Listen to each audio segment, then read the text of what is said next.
Popeyes. Yeah. Popeyes? Great. Okay. Sorry. It's my Popeyes dance. Hello, everybody. Welcome back to my channel. This is Highly Mindful, and I'm Miranda Ordóñez.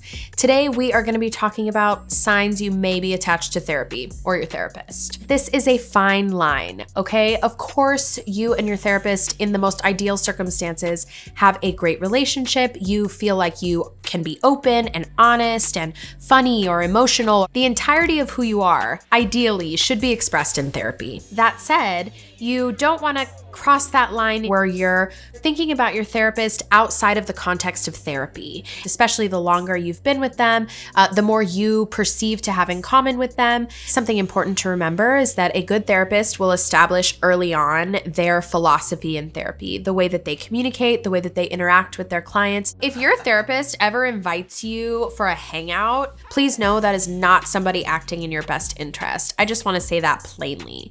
Therapists are helpers and listeners, not friends, not intimate life coaches or advisors. So trust your gut and keep using your discernment while you're in therapy to make sure that the lines are clear between a therapeutic relationship and a friendship. I'll be the first to admit that that's hard. My therapist is super cool. She is a young woman of color. She is certified in yoga. So am I. I perceive her to be somebody who I can relate to. But at the end of the day, I don't know anything about her life. It's not a two-way street.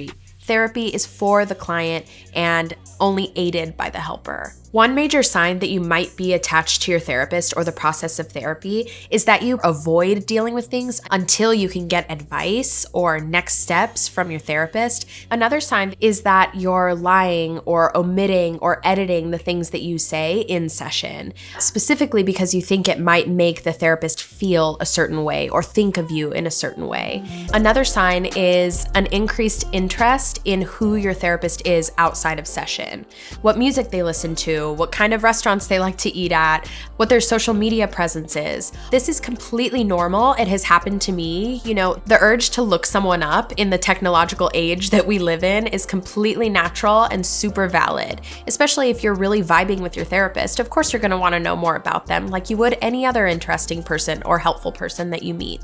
Don't judge yourself if you feel like that's where you are with your therapist. Where it starts to become maybe not so helpful or beneficial to you is when that starts to overpower the interest you have in therapy. If you spend time wondering what your therapist thinks about the topic you're bringing up, or if you feel compelled to ask them personal questions and use your time during session for that, that may be the start of a conversation you want to have with yourself, maybe eventually your therapist. Maybe it's time to look for a new therapist. There is no shame in that game whatsoever. Just know that it is a fine line and there are plenty of places to go from that. I will add one more bonus sign, specifically for those of us who have dealt with or are dealing with situations in relationships or dealing with love or attachment or things like that. Meeting an incredible therapist may feel like it's filling a void of other partners that have not measured up or friends that you feel like are not meeting you halfway. And that is 100% valid and important to recognize.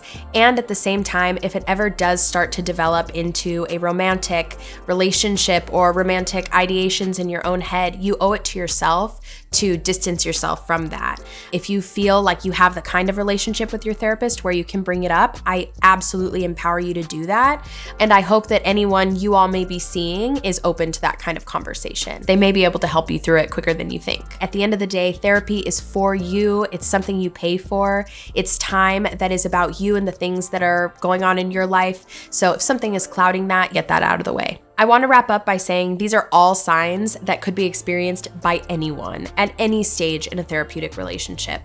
I'm not judging you. I hope you're not judging yourself for anything you may be feeling as you experience something new like therapy or a new therapist. Please be gentle with yourself. If you want to be a part of more conversations like these, the next step is to like and comment and subscribe and turn your notifications on so that we can keep getting highly mindful together. See you at the next session.